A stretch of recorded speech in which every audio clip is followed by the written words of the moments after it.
The Flyin Lion says, boys, hell is real. 2023 Supporter Shield champs. So glad that I can be back with people who know that it's a Flyin Lion. It shows how much we all love this club. Yeah, just a fan of the sport, you know. It's definitely tougher to be an academy player than it is a pro. In this club, you don't play just for the club, you play for the fight. Jersey swap, car of the week, trivia question of the week. Welcome, everyone, to the 100th episode of the Flyin Lion Podcast. Thank you guys for joining us. I guess now you're going to be listening to it on Wednesday, but thanks again for your support over the past 2 years. This kind of comes at our 2-year anniversary as well for the podcast. Sam, thank you for your contributions, and again, for everyone for listening. But how are we doing tonight? Yeah, doing good. Obviously, this is a big milestone. I think about less than 5 to whatever the percent is, even make it to like 10 episodes for a podcast. So the fact that we're already at 100 is pretty crazy. We think about how long we've been doing this, and we started out on the Supporter Shield season, and it's kind of been just a good ride from there. You have back-to-back good seasons, and this season's still looking pretty good, but yeah, Ryan, it's crazy. Like you said, almost around the 2-year anniversary, so it's kind of perfect timing as well. Yeah, absolutely. We've had several guests on the show, some past and some future ones that we have coming up that are exciting for you guys, so stay tuned for that. But we wanted to give a little bit of a shout out from some of our past guests and a little bit of an update on what they've been up to, maybe their thoughts on FC Cincinnati, as things are going on this year. So hope you guys enjoy a few words, and then we'll continue the episode. Guys, Eric Dick here, goalkeeper on the Pittsburgh Riverhounds, out here on Memorial Day weekend, just enjoying the outside a little bit. Flyin Lion Podcast, congrats on 100 episodes. Honored to be a small part of it, and look forward to continued success and watching all your awesome content week after week. A little update from the Pittsburgh side. We're about 1/3 of the way done with the USL Championship season. We have a little slower start this year, but we got a good result on Saturday, and we're hoping to pair it with a couple home games. We've been on the road a lot, but we're excited to see Highmark on Saturday, so we're just going to have a good week and go from there. So excited to keep going. Congrats again, guys. Hey everyone, congratulations to the Flyin Lion on reaching the 100 episode milestone. Honored to have played a small part in that journey. But quick update on things in the academy for FCC. Things are going great. You can see from the first team level in the likes of guys like Dotto and Steph getting great opportunities, down into the second team with multiple academy guys kind of going into there, into then the actual academy itself, where both our 15s and our 16s have qualified for playoffs already, and looking forward into that little final push to make a deep run into playoffs and hopefully win the whole thing for their age groups. But all is well. Continuing on and trying to develop the next great FCC player, and great collaboration between both the first, second, and the academy teams. That's all from the academy update. Congratulations to the Flyin Lion again, and sending all our best. What's up, FC Cincinnati fans? It's your boy Primetime, and I just want to congratulate my brothers from the Flyin Lion Podcast on their 100th episode. That's a huge accomplishment. It takes a lot of consistency. I'm looking forward to the rest of the season. The boys are off to a great start, sitting at the top of the table where we belong. I'm kind of getting used to this feeling. But again, I just want to give congratulations to the boys at the Flyin Lion Podcast on their 100th episode. Can't wait to be back on the podcast again. I'm out. Ryan and Sam, congratulations on 100 episodes of the Flyin Lion Podcast. Cheers to another 100 more. Keep up the great work on your end. But we'll go into FC Cincinnati briefly here. Close to the first half of the season being done here. 15 matches played after the loss in Atlanta. And look, this team, they're not playing as well as I think fans kind of expected them to coming into the season. They're not scoring as many goals. They're conceding more than you would expect. And but at the end of the day, you're third in the Supporter Shield table. And we know Pat Nina's teams have pretty consistently been able to win by a goal, like a margin of 1 goal. These tight games are winning by a goal. So I'm not sure how sustainable that is, but I've been saying that for the last handful of years, and it's it's been sustained, the form, and getting 3 points despite only scoring a goal or two. So trust in the process, I suppose, and hopefully an even better second half of the season for the Orange and Blue. Thanks again for listening to some of our former guests. And like we said, we're excited for some future ones to come. Shout out to them, for at least their kind words, it was nice to hear. But we really wanted to kind of highlight as well, in addition to some of our guests, our partnership. So Goals TV has been kind of this nice thing. We've been working with them since January. We're going to have, our 10-year anniversary series over there. So go check that out. We've had a few episodes drop already.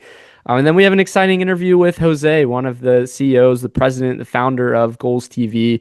He's a big FC Dallas supporter, so we're going to talk with him a little bit after the future game here and see his thoughts on things, so you guys can hear from him a little bit and get interested, like we said, in Goals TV as well, and we appreciate their support too.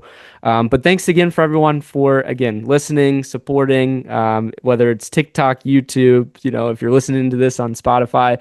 We now, Sam, have over 9,000 all-time listens, for our episodes, which has been pretty awesome.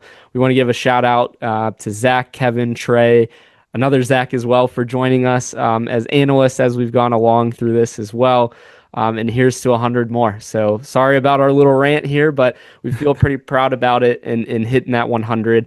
But Sam, in this episode, we're going to be covering this unfortunate Atlanta game. It's kind of a bummer that we hit 100, on this game, but so be it. We'll talk about this one and a little bit of the frustrations that came out of this second part of the episode.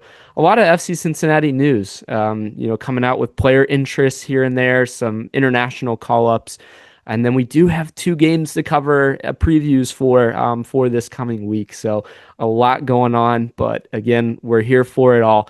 But we did have match day 15. So we played Atlanta away. We did lose, unfortunately, 2-4. That puts us at 9-2-4 overall. Coming into this game, kind of wild, Sam. We've had this stat several times this year. Pat Noonan was undefeated against Atlanta United since taking over for FC Cincinnati. I mean, that's impressive. No, I know. Just another I guess, what was it against? Who do we just play? Who was it? Was it Toronto? Yeah, Toronto. Thank you. I blanked on that real quick. But Toronto, Atlanta, with teams he has never lost to. And, you would think that saying that stat, which we didn't say that stat last episode. Usually it's like a jinx, right? When you say it the episode before, but we can say it now, now that everybody knows the result. But Ryan, this is actually our debut too on Sunday Night Soccer on Apple TV and MLS Season Pass. So we're in the limelight, the prime time matchup, right? I don't like it. I mean, no, I mean the Bengals are never good in prime time either. Time. So yeah. I don't, Cincinnati in prime time, but also this was our chance to take not only the East lead, but Supporters Shield lead as well. So Ryan, why don't you tell us a little bit about the lineup here? Yeah, we saw very similar to the last match against Columbus. The big change coming in this one was seeing Dotto, up front as a dueling 10, which we had been calling for. I think we really wanted to see it. That was a solid, at least first glance at seeing what this team was going to roll out. So you had Santos that dropped from this one, and Dotto goes in. So you're feeling pretty solid about it. You had Orishano back on that right wing back spot again. Wobodo gets another start, and then Pavel Buka in the middle there. Evander, like we said, and then getting Denke up top. Otherwise, unchanged in the back line, but felt honestly pretty solid about it. In going back to that sword formation, it was interesting to see us go away from the 2 forward look, because for a while there it looked solid. Yeah, especially with Santos up top. Yeah, absolutely. So we knew there might be some tweaks here and there, especially playing on turf. You ultimately just get the one main one. But we had to adjust early. Obviously, we're going to get into that here. So, I mean, within the first 10 minutes, Sam, and watching this match, we had some chances. And that was the big thing, to see how active Dotto was throughout this whole match, honestly. But within the first 4 minutes, Denke finds Dotto in a really nice pass, a little one-touch pass to him. He nutmegs the defender. Ball is just maybe a little bit too far in front of him. Guzan makes a nice save out of it. He had a few of those that kind of kept them, at the moment, I guess, into the game. Yeah, to put him on the bench for team of the match day. Yeah, I mean, he did have some solid ones. He also probably should have committed a PK. So, maybe that would have detracted from things a little bit as well. But Sam, the big moment comes in the 10th minute. I think this is the defining moment of the game. 100%. And it shouldn't be, but it is, and when an injury like this happens, honestly, like no pun intended, it takes the wind out of your team. And so everyone knows what happens in this play. Nick Hagglund, unfortunately, goes out with this terrible injury. The ball was bouncing over towards Miazga. I think Haglund's trying to kind of shield Latte Loth a little bit. And he just takes this cheap shot, with his... I think the attacker's elbow was extended. It goes right into his chest. It's kind of an odd play in like the off the ball situation, which even more is like why it should be a foul, at least something. Yeah. I think you even counted like no card, like no nothing, no fines, come out of this. But VAR does have a look at it, and it was reviewed, and it wasn't not deemed excessive, which is just absolutely ridiculous. I think, again, Haglund's trying to shield Miazga, but at the same token, like you can't run through a player at full speed like that and extend your arm. And I think like that's just, for me, the part that's ridiculous about this, and all the different angles and looks that you have. I mean, clearly Nick's down. He's hurt. It takes him a minute to even realize the situation. Sam, he even gets up and he walks off the field and has to walk all the way around the pitch. Yeah, because Guido, yeah. But I think, like, in part, like, at the moment, if he's able to stand up and walk, like, you're thinking, okay, he can walk around. He was on the ground for 3 minutes. He was on the ground for a while. He looked like he was clearly out of breath. But if he was, like, able to get up, like, is that more on the medical staff to say, like, you need to, like, sit down? I don't know. I'm just bringing that part up. But yeah, it's crazy that there's nothing out of that. Nothing. And I mean, from that moment, it changes a decent amount of the way you're playing. Your back line has been set, so well with Nick Hagglund back there, with Miazga, with Robinson. And like I said, it kind of takes this mental thing out of your team, and you have to kind of reset your focus. Yeah, so especially when Hadebe is having to come in the 14th 100%. Minute, right? Like, yeah, I mean, like he comes in and he's thrust like right into it, you know, and he doesn't make that play. So Atlanta score, within a minute after that, because again, he didn't have really a moment to get into the game and to feel it out. But that's on your captain. That's on the other guys to say, I know this just happened. I know this is deflating, but like we have to play on. We have to play for Nick. We have to do what we can. And maybe there's something in the back of their minds that are like, I wonder what's going on. How's he doing? But that goal, Sam, it comes off of this free kick where it's an awkward one, but it's honestly a great ball by them. It's put right at the 6. That's right where you want it to be, right in front of the keeper, and right behind the back line. I don't know what Matt Miazga is doing in this play, trying to duck away from the ball. That's a little bit odd. Maybe he thinks that Roman's coming out. I think maybe Roman says, I'm going to come and get it.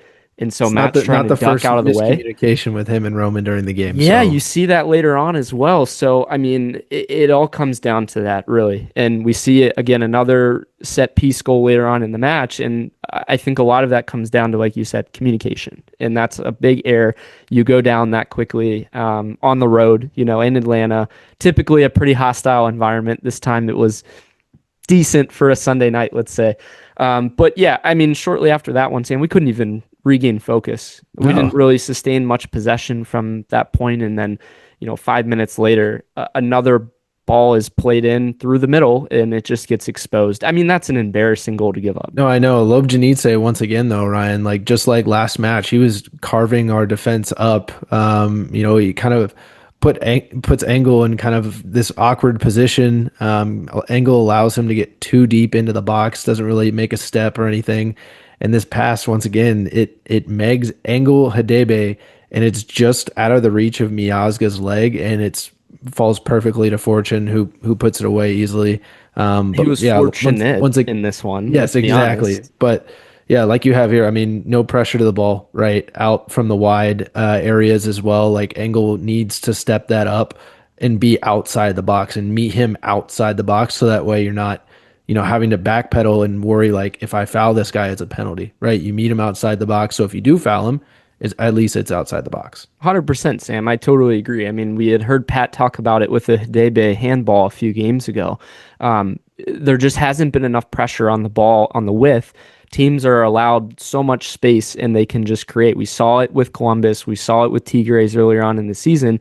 I don't know how our coaching staff hasn't said something to Engel. I mean, it's game after game. Do you think it's just because he thinks he's going to get beat? He's worried that he's going to foul the guy in the box. And I think you can see him being more timid about jockeying, but it gives him the leeway to like let the player into the box, like you said, and then you're even at a higher risk to give up a PK. So step on the ball faster and force, the issue. If it deflects off you for a corner, so be it. But put pressure on that player. Like, I think in this moment, the play had kind of been reversed around and he might have been isolated a little bit. I think that's in part a little bit on Hidebe for not giving him any backup. A lot of those guys on the width are like kind of put on an island sometimes. Yeah.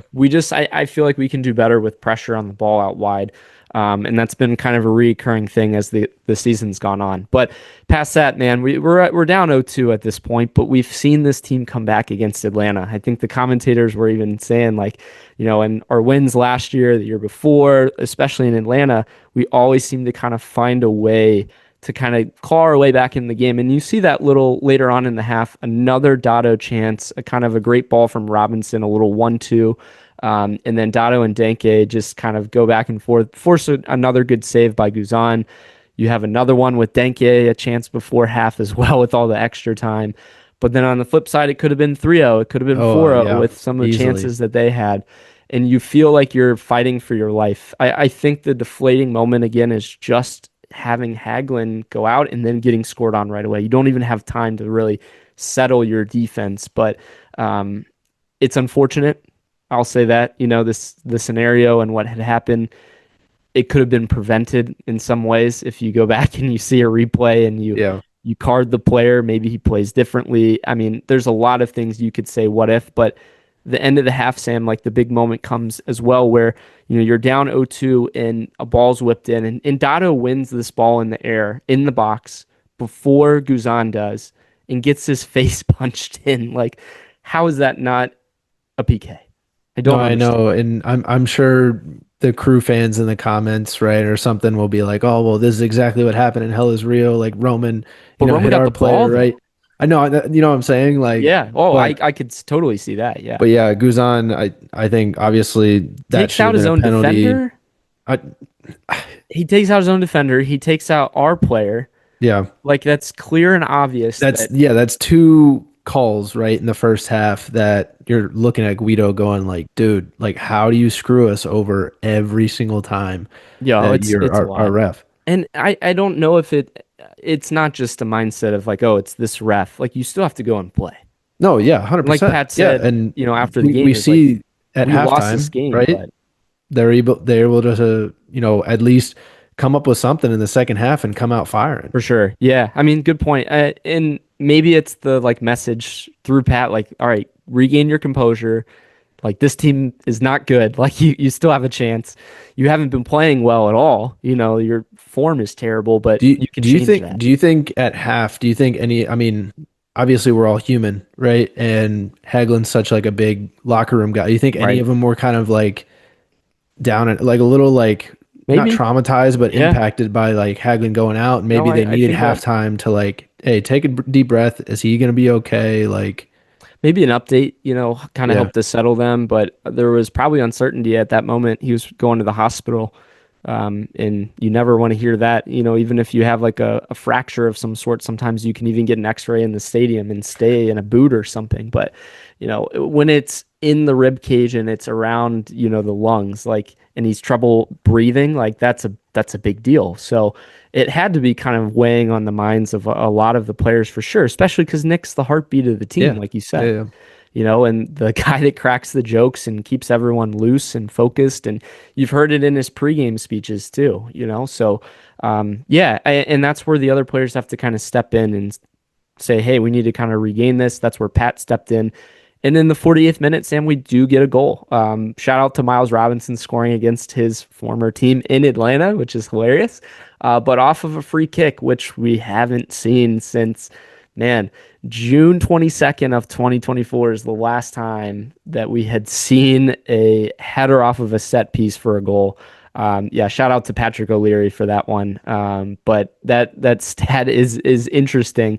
We need more of that. We Yeah, have so many good we've players in been the talking era. about that stat for how long, Ryan? How Like long? probably since that time last season, right? We were like, man, we haven't scored off a corner like a header in forever. This was Miles' last goal since last season in March. First header goal this season since Denke's first header goal against New York Red Bulls. So like, finally, we're using our heads, right? Like, Yeah, and I think again, like it gets us back into the match, but then you have another lapse off a set piece, and that's just the reoccurring theme in this match is losing focus and not having communication, and they get a goal off that corner.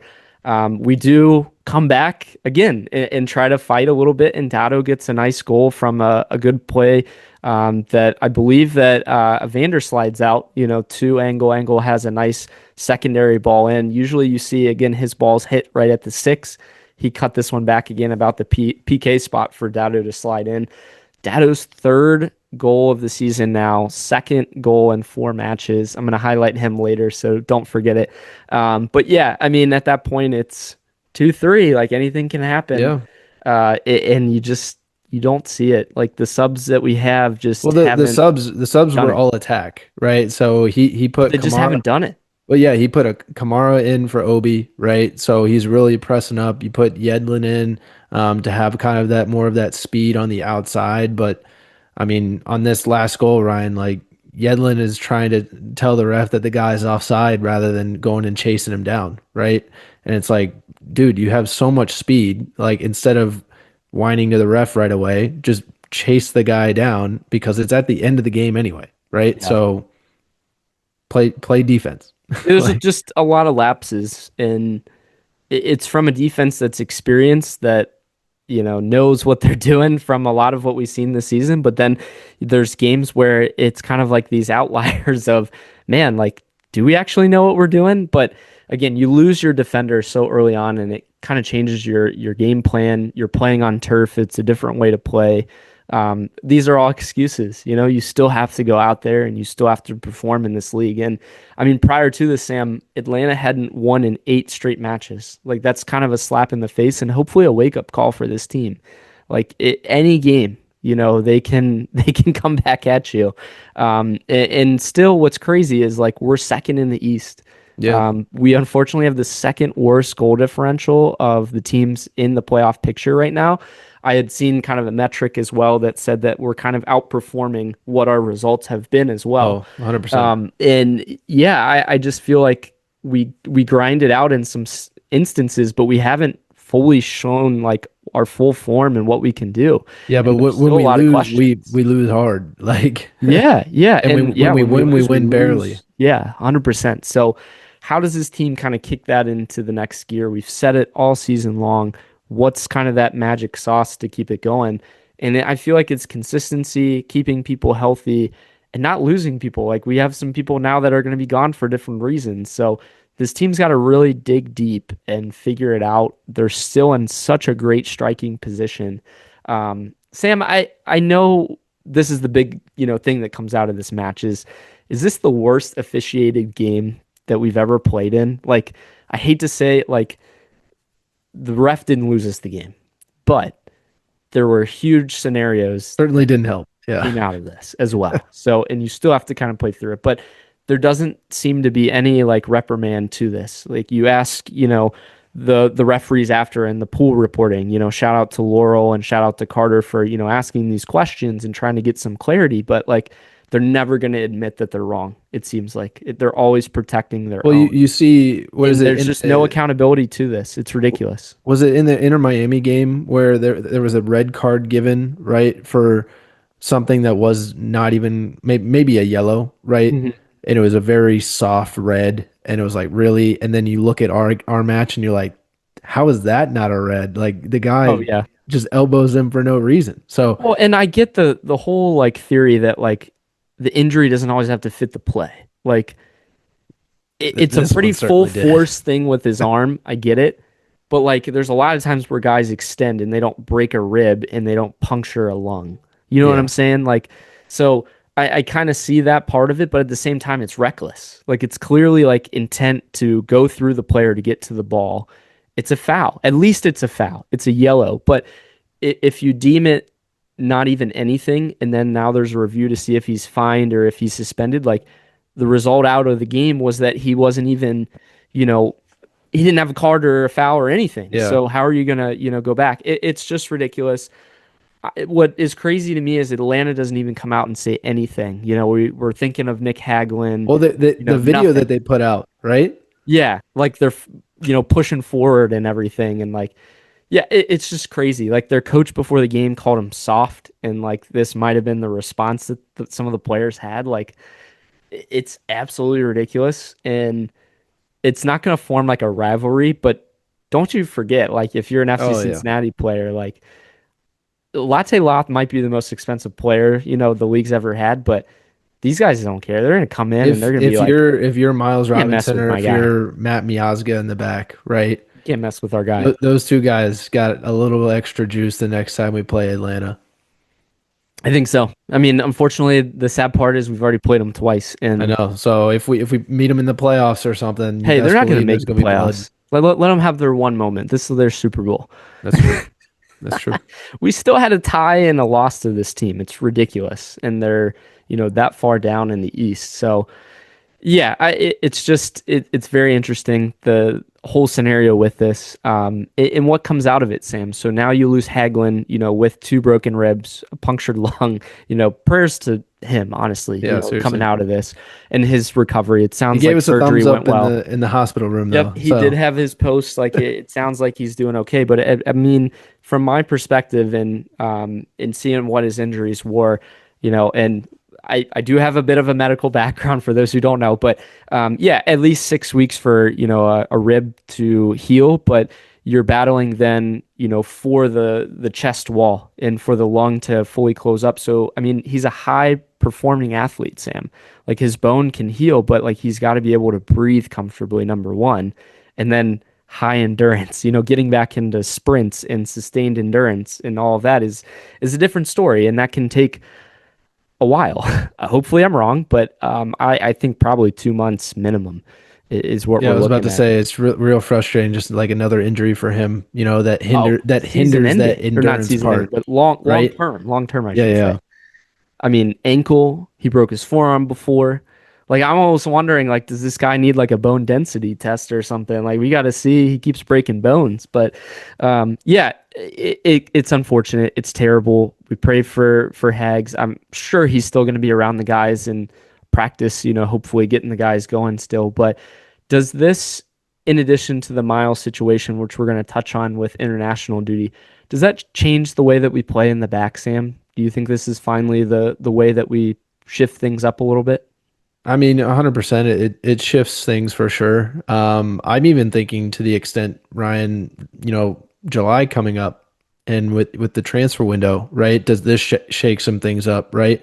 Because Hagelin, like you said, out for 2 months, maybe even longer, just depending on his endurance and where he's at. But, how does this affect, I know Hadebe, like, he's been a little shaky recently in the back, and that's just because he hasn't gotten the minutes with Miles and Miazga for a full match or whatever it is.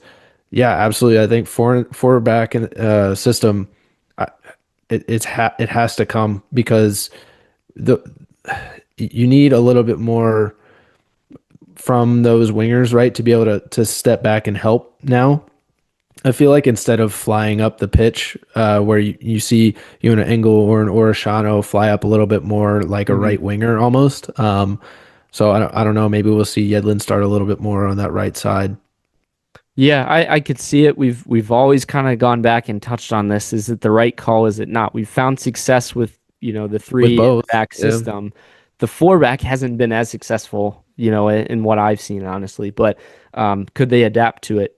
I think we're another midfield piece away from fully making that a transition. And getting another ball progressor would be huge for this team. But yeah, as it currently stands, it's an interesting kind of thing to bring up in this scenario. But we'll see what happens with it. I'm sure he's going to continue to roll with the 5 back. It just seems to be where they have the most comfort with the team. But like we fall into these situations, like you said, where when we lose like badly. So how can we change that when we're going down that path? How do we get the mojo back in? There's been unfortunate scenarios about how this has happened in the Philly game, with Buka being out. But these are, again, like scenarios where if you're a good team, you got to figure it out. Yeah, season-defining moments. Get a tie at least in that. That's where the Shield team found ways to still get points. Well, especially in Atlanta, right? They did it. They did, yeah, 100%. So that kind of, I think, would cover the Atlanta game. We'll do a trivia question here for you guys if you're ready here, Sam. So, trivia question of the week presented by Goals TV. What has FC Cincinnati's record looked like through 15 games the past 2 seasons? You can give me kind of a rough idea on what you're thinking here. Or maybe a place in the standings. Where do you think we've been? I think that's a little bit easier for me rather than trying to figure out wins, draws, losses, putting those together. I think I want to say past 2 seasons, so we'll go 2023 through the first 15 games. I think we were first. And then last season, I'm going to go third. All right, Sam's locking it in. We will give you guys the answer at the very end of the episode. We'll be right back. Hey, FC Cincinnati fans. We are pumped to share our 2025 sponsor, Peak Cocktails. Oh, dude, Peak Cocktails. I absolutely love it. I am so excited to have them as a partner. Ryan, I am sipping right now on the Blood Orange Spritz. It is absolutely amazing. If you're that type of person that wants something subtle, right? Little ginger flavor, this is the one for you. A little bit of a recipe, promotes exercise recovery, enhances the relaxation a little bit. What are you sipping on over there? Yeah, I got the passion fruit margarita. It kind of fits my dad bod life for that I got going on right now. I'm trying to be a little bit more health conscious and have that lifestyle. But yeah, I could also sip it on the beach, which is nice about it. I mean, you can have that versatility. If you just want it as a nice sip, or if you want it as like a post-recovery drink, like this is what Peak is. I mean, we love it. We adore some. I've been following Peak for a couple of years now.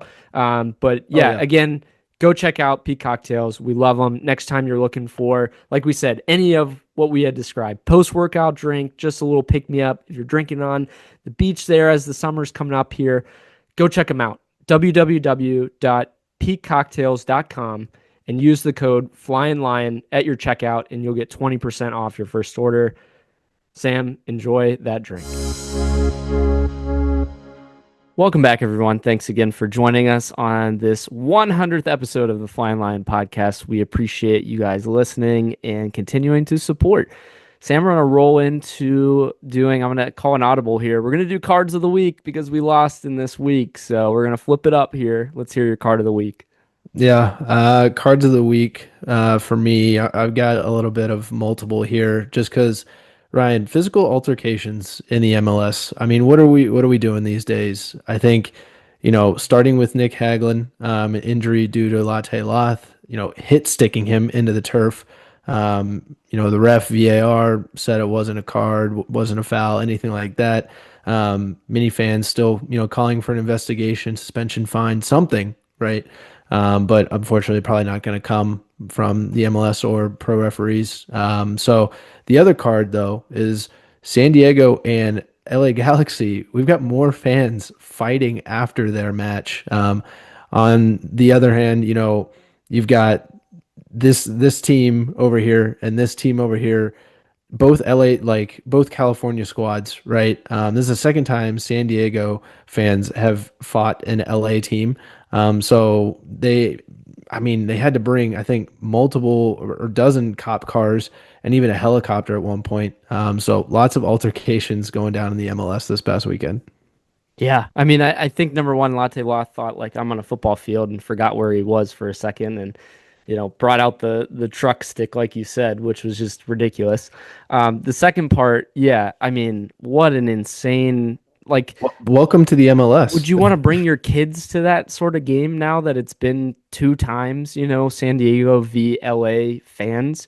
Yeah. And one guy pulled his belt off, in the altercation as well. So I mean, that's just nuts. There's got to be some sort of like something that comes out of this. Yeah, because with the LAFC one, it was like after the game out on the concourse. This one's in the stadium. This one is fighting in the bleachers. Yeah. Yeah, it's wild. Absolutely wild. Sam, somehow LA Galaxy finds their way back into the cards for the Flyin Lion podcast. Every time. 5 weeks in a row now in some capacity. Yeah, got to be. Yeah, for sure. Insane. I mean, they're laughing stock of the MLS, so why not, the poll is still on active, our podcast. Friends. The poll is still out there. The poll is the longest running poll we've ever had. Lucho Orshano still has no goals. LA Galaxy there has 0 wins. Yeah. Oh my gosh, Ryan, what was your card though? You got one better? Sam, my card of the week is it's gonna be a solid red card because this is reaching here, and we're playing this team this coming Saturday. DC United at Audi Field, Sam, they set the record for the most hot dogs sold in a match. 6,182 dogs in a loss to the New York Red Bulls. Shout out to Kenta for pointing this out because it's hilarious. But when you're losing so bad that you have to highlight how many glizzies you're selling during the match, you got problems. Real problems. I mean, this is, I don't even know, like, was it more of like, I know we're getting in the spirit of, summer and, hot dogs are coming, we've got 4th of July in like a month, right? So we're really just feeling the red, white, and blue energy, especially in DC. But I mean, like you said, when things aren't showing up in the win column, you're trying to create a win, right? Grasping for anything. Yes, grasping for a hot dog, I guess. Like, what did they think that was going to come out of that? Like, positive interactions? Yeah, did they think that people were going to, like, retweet and be like, yes, like, I knew we could do it. Like, we beat the record. Sam, they had 19,290 fans for this match, and 6,000 of them had hot dogs, potentially. Some people probably had multiple dogs, but like, what are we doing? Like, this is ridiculous. And I think when we beat them this coming week, we need to troll them. The admin from admin's going to do something. Needs to have something going on here about, I mean, that's just, why? They're going to be, admin's going to be throwing just a bunch of puns right onto a whiteboard, and we're just going to go over all of them. Okay, which one's the best one here? Which one do we need to do? Just change it to the DC Glizzers or something like that. Change their name. Switch it up. Switch it up, Sam. Obviously, we're not going to come. We're not going to get into that too much. But jersey swaps for you. Who'd you have? Jersey swap for me is going to be Evander. This guy continues to create for us, Ryan. That's now 12 goal contributions on the year in the MLS with 7 goals, 5 assists. He's on a warpath for that MVP that he probably feels that he got snubbed for last season. In this last match, he had 2 assists and also had 8 shots, which was tied for the franchise record for most shots in a match. He showed that he, even when the defense is not having their best match, the offense can still put up numbers as well.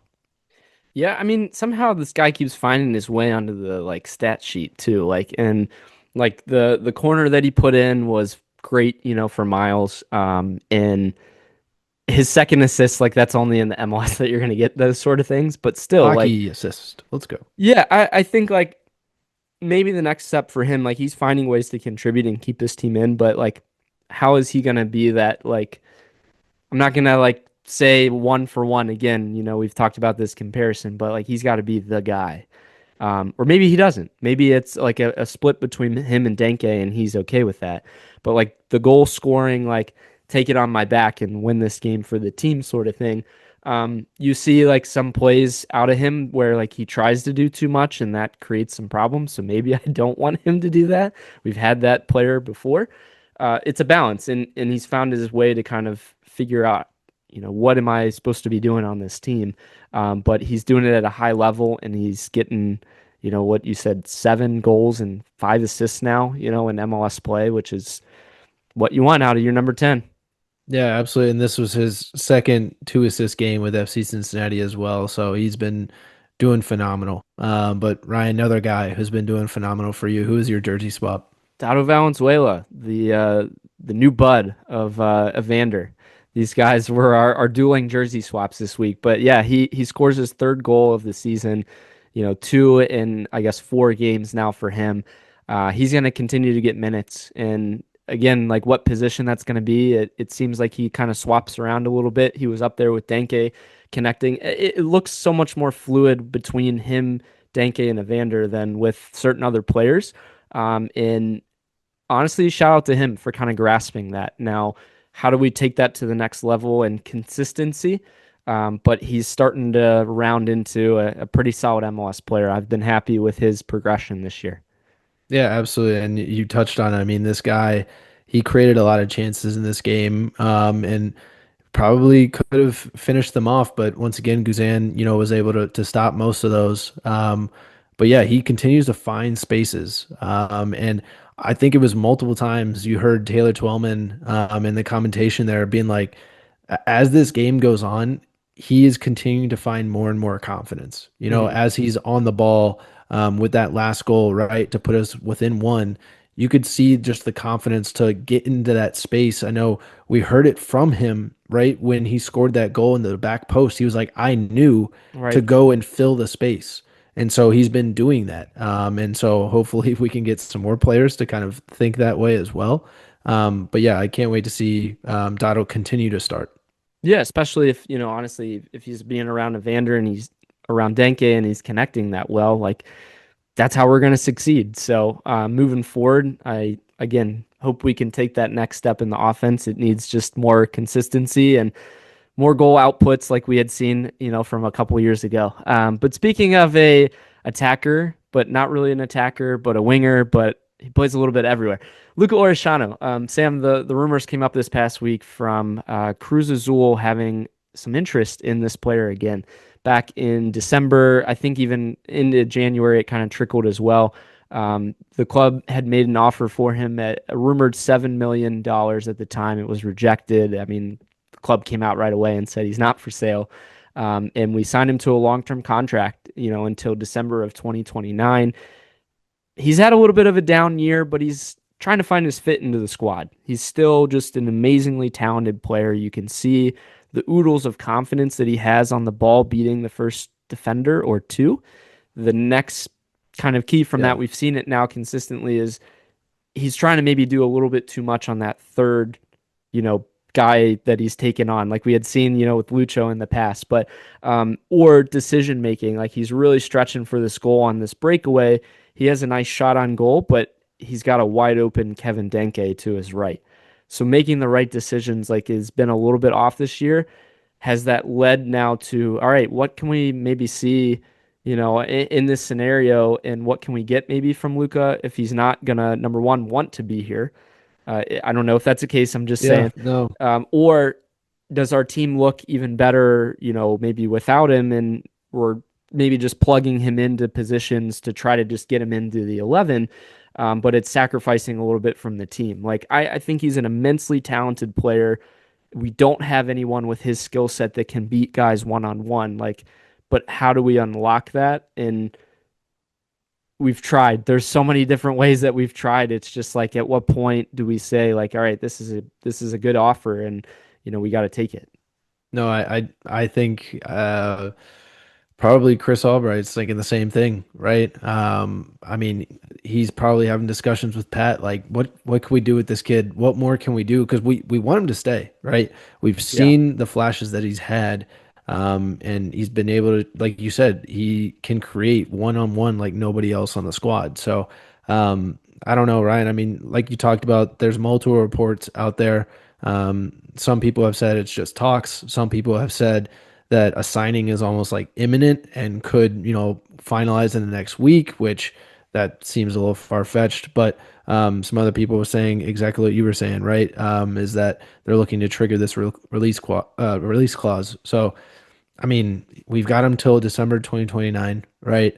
I think eventually that I think we touched on it, right? It was probably at the beginning of the season, right? Probably first 4 or 5 games. We were saying, like, there's going to come a time this season where you got to look at Orishano, just put him up on a board and go, is this a guy that we want staying around here in July? If not, let's figure something else out. Yeah, I think the frustrating part is like you could see that there would be so much potential for him to, connect with Denke, to connect with Evander and just be this unstoppable, front three.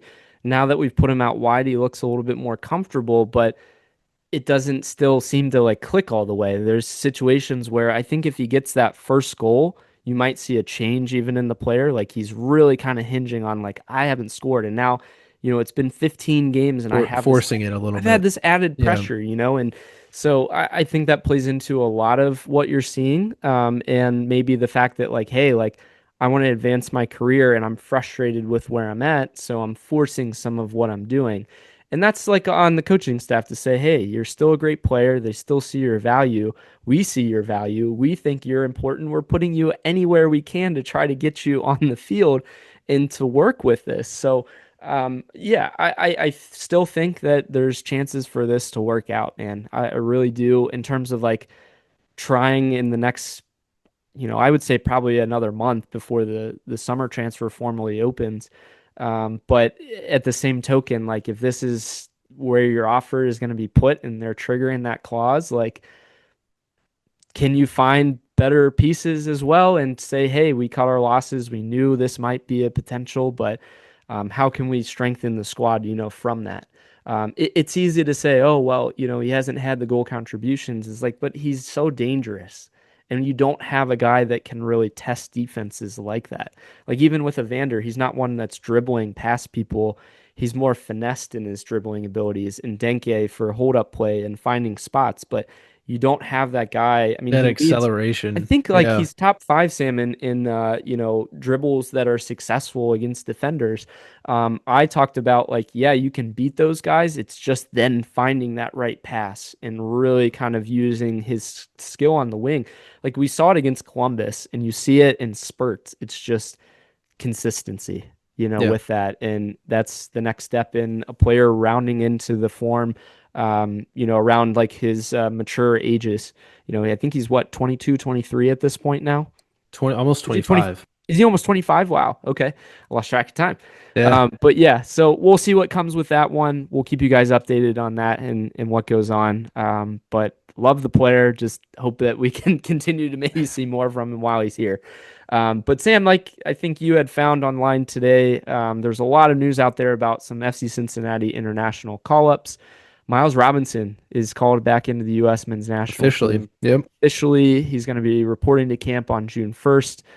They'll play matches against Turkey on June 7th and Switzerland on the 10th. Selected the second time in 2025, so that's a nice honor. He's getting a lot of shout out from the mainstream media because honestly, the U.S. is really needing a center back that can come in and do what Miles has been able to show this year and his recovery speed. I'm going to always go back to this one comment. Yeah, got to echo guy had when we played DC and said that he was slow.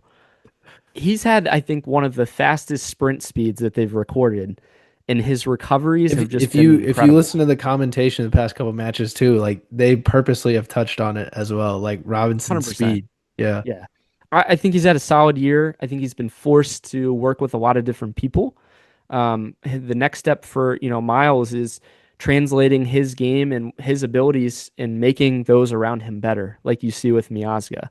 Unfortunately, when like some of those guys come out, you see Miles having to make a lot of recoveries and things, but he's getting in those positions. That's great, but how can we prevent that? How can he coach and maybe direct a little bit more to prevent some of those situations from happening?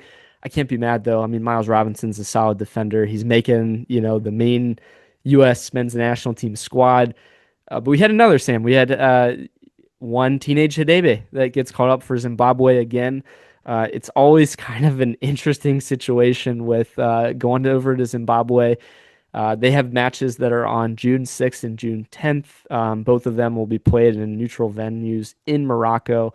A little interesting there. Yeah. Hopefully we don't have to, have him miss matches. The travel's been the big issue in the past. He's been delayed getting back from Zimbabwe with all of what's going on in the political scene over there. I was about to say that's probably why it's in Morocco, neutral site. That hopefully helps. Hopefully a little bit better. Yeah. And hopefully helps things, but it's still it's still risky business. We're Well, on it was shorter amount of last center minute backs. too. Like it was like, oh, like Yeah. he just got called up like today. It was like, oh, all right. Well, I guess he's going Yeah. because he was on the roster. I think that's what like Carter's tweet had said. Carter was like, oh, also here's this.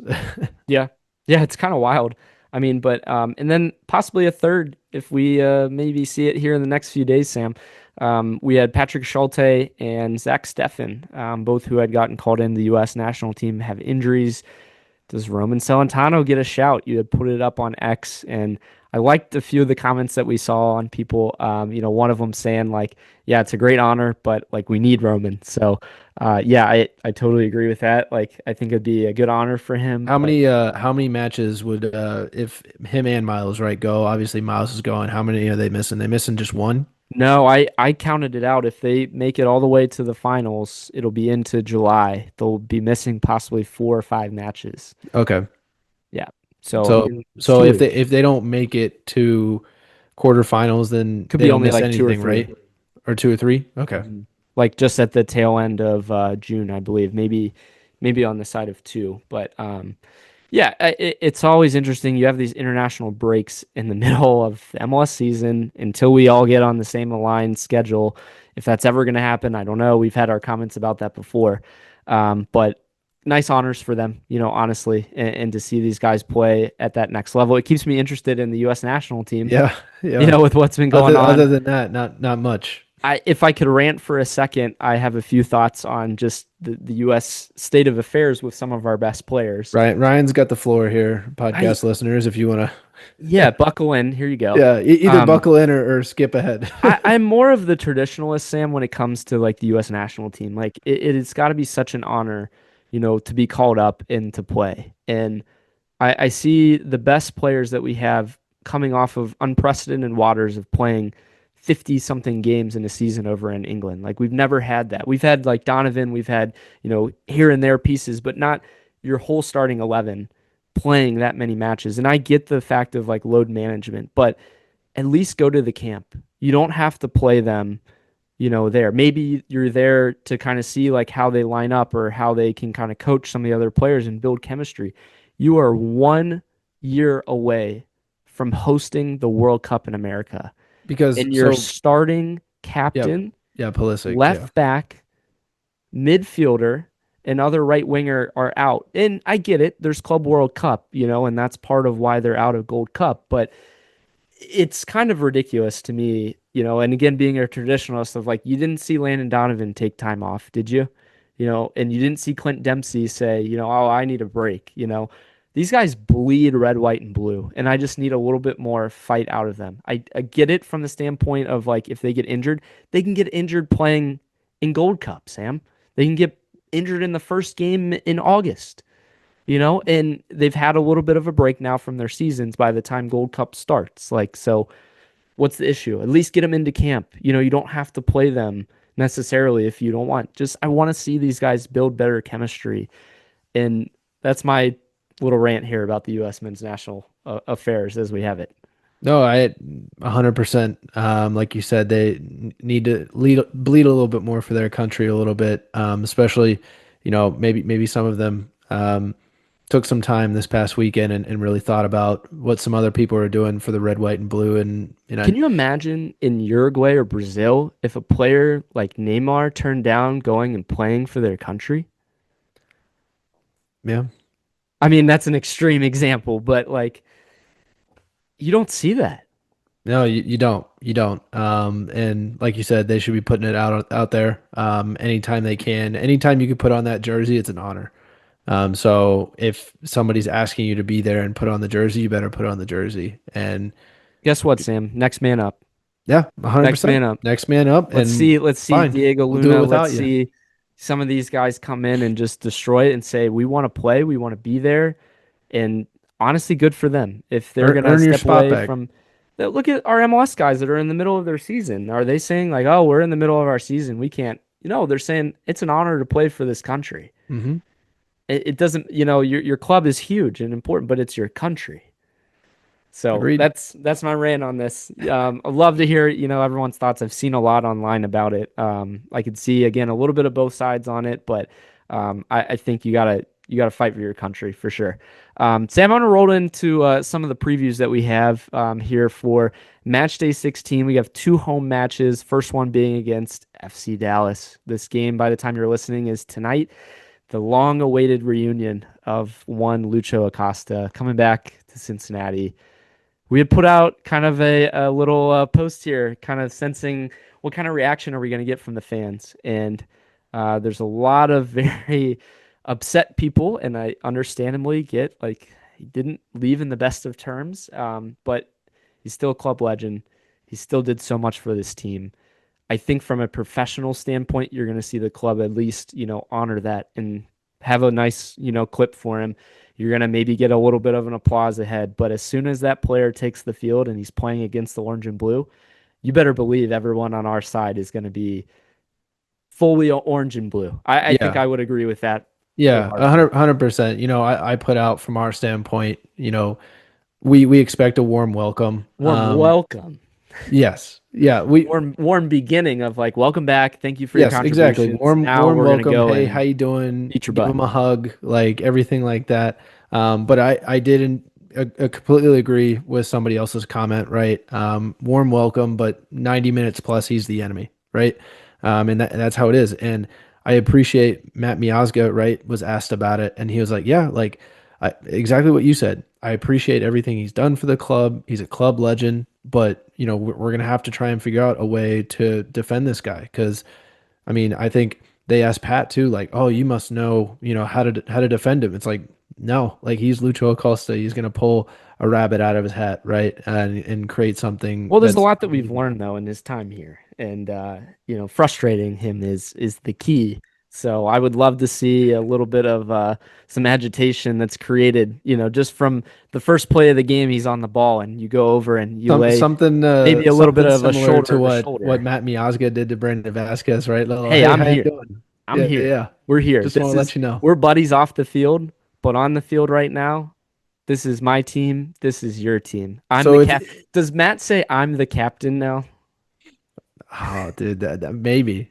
But did you see Pat Noonan, right, had texted Laurel had reported this, right? Yeah. Pat Noonan texted Lucho and asked him, hey, like, because Lucho had recently just received his 5th yellow, and he missed Saturday's match against Seattle. And Pat was like, did you do that on purpose so that way you were guaranteed to play us on Wednesday? Never got the answer on that, but she did say that Lucho responded.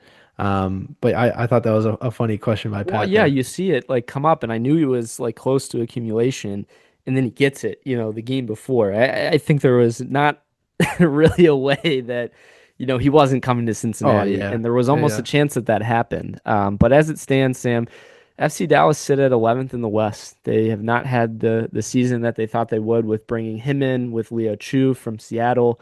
They, of course, have their famed striker up top as well. But they've lost 3 out of the last 4. I hope I don't jinx this here. They have not visited Cincinnati or TQL, so this is their first visit, just like with Austin earlier on in the season. Another Texas team, coming in. But I'm excited for this one. I really think there's going to be a lot of just hype about this game, and I hope it really gets our players up after such a pitiful performance. Like, these guys know this player well. They might not know, some of the other guys well, being that they're in the West, but you're going to always get up a little bit more for those matches. It's our 3rd all-time meeting against them. Like we said, we played them away. It's kind of split 1-1. But I think, going into this one, Sam, the question would be, it's a midweek match day. Are we going to see rotation? Does our focus go mainly towards one game or the other, or are we going to see a patented? Are we going to see Pat Noonan do what we typically see, is probably a little bit more focus on Saturday, most likely, but I think he'll have pretty solid roster or starting 11 for both. Yeah, I think with both games being at home, right, he's going to want to show the best of the best, right? And in my opinion, right, I think we both believe the same. You can't not start Dotto right now. Like, Dotto has to start. Him and Evander have been too good together. Him and Denke really too. Being able to find space in the box there to create. So that's something that we definitely want to see a consistency in. But yeah, as far as the back line, I mean, what is that going to look like? We definitely know Miazga Robinson's going to be there. Is it going to be Hidebe, or are we going to, like you said, maybe it's a rotate, right? Maybe a Yedlin or an Angle center back, or we may see something different. But yeah, I think with FC Dallas, right, they've been missing two key players for most of their season in Chu and Sebastian Lletget, both missing 8 and 9 games. So they're even coming in a little bit injured and fatigued. So how can we take advantage of that, right? Are we going to play with more of a counterattack? Are we playing more on the forefront, right? We're high pressing for most of the match. I think it'll be interesting to see. Yeah, I do agree with that. You're playing at home again. You've had so many road matches in May. And transitioning from that to now playing at home, you have to build off of your fans' atmosphere, like we undefeated talked about, too. And we're undefeated at home. So continue that. Doesn't matter who's on the pitch. I do think that you'll probably see Flores, is going to get the nod. Probably, obviously. I haven't seen him in a minute start. I think you probably will in this one, and then maybe Hidebe on the weekend. I think you probably see one do one and one do the other. Maybe one like Hidebe sub for him this Wednesday, and he subs for Hidebe on Saturday or something like that. I could see that, or maybe even Powell is the first choice off the bench, in this one, and then you save the legs for the Saturday match. I think that'd be a good shout. You have Kubo out probably in this one, so you don't really have a ton of flexibility in the midfield or as much, but I think a good shout would, Obi coming off of the injury that he's had. Maybe you see Anunga actually start, on this Wednesday match next to Buka. But otherwise, a pretty similar lineup with Engel, I think Orishano, and a very similar front line. Maybe, Sam, do you think that we get Santos start maybe in this one? Or heck, I mean, Kai Kamara. Let's see Kai Kamara in there if he's got the legs to start. I don't know if he's fully, match ready to do that, but I don't know if you really switch it up coming off a loss like that. No, I know, yeah. You probably don't. No, I think you go with. I think you go with the hardest one, right? You get 3 points right away, and you kind of hope that rides into the weekend. Yeah, no, that's a good shout. And building on that, it doesn't look like though you have it predicted that way. I have a 1-0 win. I think we're gonna squeak one out, but it looks like you don't have the same. Yeah, I've got 1-1. Just because past players, right, have come to TQL Stadium and kind of reclaimed their love for it, I guess. You got the Frankie Amaya, right, came back, New York Red Bulls, he scored, and then Brandon Vasquez comes back to TQL, he scores. Does Lucho do the same? If he scores, he's definitely getting booed for sure. I don't think he celebrates. I hope not. Yeah. I don't think he does. I don't know. I swear if he scores and does the all ears celebration, no. I'm gonna lose my shit. No. I don't know. He's an emotional guy. We'll see how it goes. It'll be interesting. Or will he do so if he does, right? If he does score, which we hope he doesn't, but if he does score, does he run over and kiss his wife and kids, right? They're not going to be on the field though. But like maybe they are, or I don't know. I think you say you're not a player on this team anymore. You can't do that. Mm-hmm. I don't think you're gonna afford. I don't know. Maybe he's got still a good relationship with the Winders and kind of work something out with that. But I'm sure. Well, we talk about him like a club legend. He's got to have like still somewhat of a maybe down the road. Well, yeah. Somebody in the comments also said, time heals all wounds. So maybe down the road, like you said. Yeah, let it breathe a little bit, and then maybe you too soon change that up. But I think like it'll be very interesting comparatively. Like Brandon was loved when he came back. He was like because we saw him.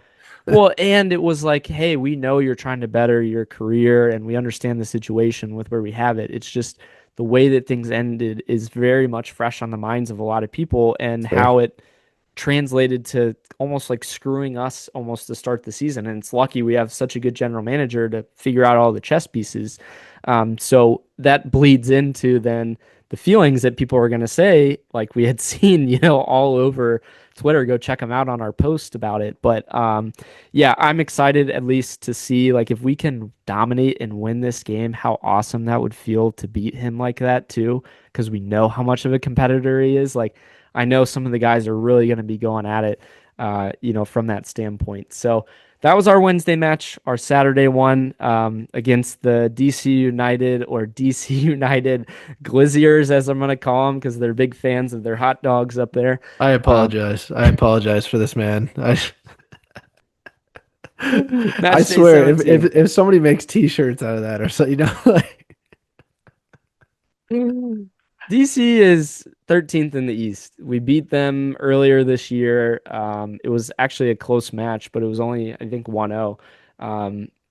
They do have another midweek match, so thankfully, like, we're not the only one that has that.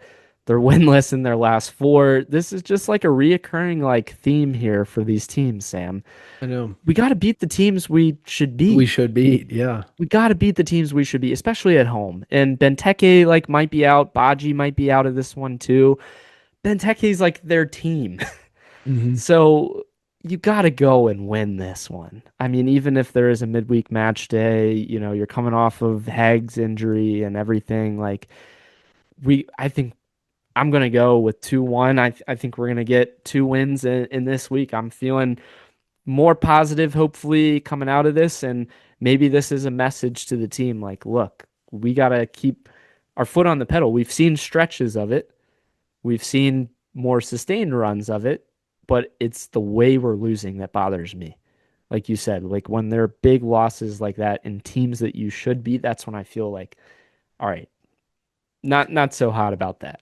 No, absolutely. And I've got them winning 2-0 in this one. And I think Roman doesn't get called up for the U.S. men's national team. And so he looks to this weekend and goes, you know what? I should have been called up, and gives us a clean sheet. So will Miles then be out on Saturday? I don't know. No, so actually, I think it's probably the day after, right? Yeah. So Hadebe will leave after the DC United game from DC to go to Zimbabwe. I think it's very similar. We play at Cincinnati on Saturday. Oh, no, sorry. You're right. Yes. In Cincinnati, he'll leave like after the DC game. I think Miles is probably the same. It looks like Sunday is going to be the first. So, yeah, that would make sense. They report on the first. Yeah. So, I mean, Ryan, after this match, though, 3 straight away matches. We will not play a home match in June. So, like you said, we really got to capitalize on being at home and being able to, once again, just get back into the rhythm of things, get back into the winning column and keep this thing going. And hopefully we can, make do without Miles. Yeah, because the stretch in July is brutal. Yeah. So, I mean, if you're going to be a Shield contending team, like, you got to win these matches, and especially at home, like, because you just didn't do it on the road. I just want more out of this team. I want to see the excitement that we see in spurts. I just want to see that sustained.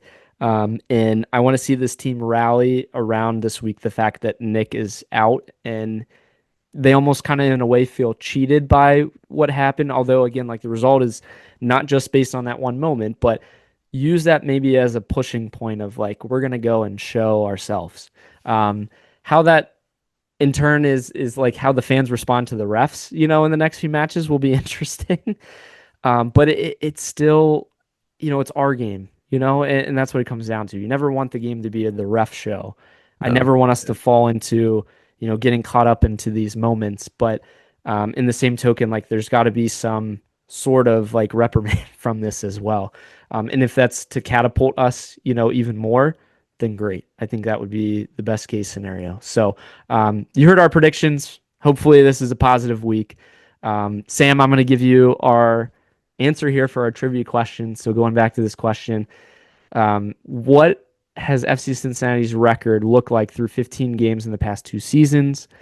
I'm also going to give Sam the benefit for standings-wise. Where did FC Cincinnati stand? And I believe he locked in 2023. We were first at that time, and third in 2024. Does that sound correct to you? Yeah. All right, so the answer for this one, if we want to go and look at it here, it's interesting. 2023, we were first. Last year, we were tied for first, I believe. So Inter Miami was up there as well. And then I believe because of the match differentials, there was like a little bit of a variance in that. Gotcha. So Interesting. Interesting records, though. So I told you our record for this year already in these 15 games, 9-2-4. Yeah. So 2024, we were 10-3-2. 2023, we were 11-3-1. It's actually the least amount of wins we've had, in the last three over the 15-game stretch. But more losses, that's the big thing to me, and the way that we've been losing. The MLS is funny. You can round into form, at different times in the season. And if you're still competitive and you're still in that playoff hunt, like at the end, like if you're playing well by then, that's all that matters, if that's what you're going after and that's the trophy and the hardware.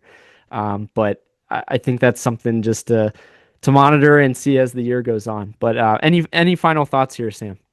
No, I think that's always interesting to be able to, look at what we've done in the past and how it correlates to what we're doing now. And so obviously the past couple of seasons we've been top 3, right? Consistently, top 2 consistently. So like you said, we just got to keep this thing rolling. And hopefully we continue to get these chances to be able to take the East, take the Supporter Shield, standings back and continue to build on it.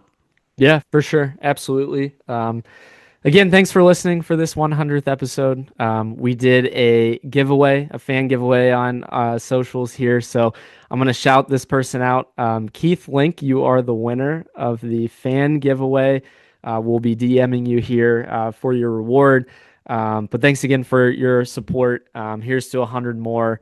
We're very excited about, like we said, some interviews coming up for you guys and more content, Sam. We're rolling it out.